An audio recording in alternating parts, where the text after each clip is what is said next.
അപ്പോൾ ഇന്ന് ലഞ്ചിന് എന്തൊക്കെയാണെന്ന് നോക്കിയാലോ. ആദ്യത്തെ ടിഫിൻ ഉണ്ടെന്ന് നോക്കാം. ഇത് നല്ല റോബസ്റ്റോ പഴമാണ്. 1 2 3 ടിഫിനുണ്ട്.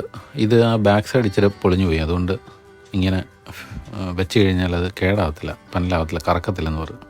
അപ്പോൾ ഇതെന്തായാലും മില്ലറ്റ് റൈസാണ്. ഇച്ചിരി പിക്കിളുണ്ട്, അല്പം തൈരോട് ഞാൻ അതിനകത്തിട്ടിട്ടുണ്ട് കേട്ടോ.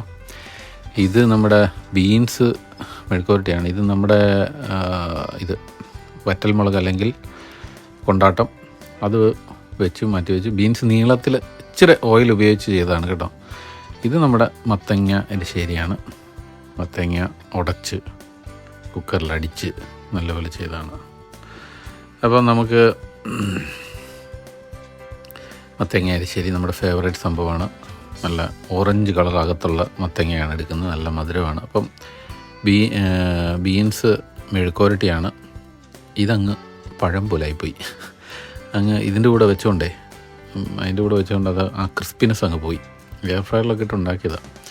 എന്തായാലും തൈര്, അല്പം പിക്കിള്, ബീൻസ് മെഴുക്കുവരട്ടി, മത്തങ്ങ എരിശ്ശേരി കഴിച്ചു നോക്കാം. നല്ല കോമ്പിനേഷനാണ്,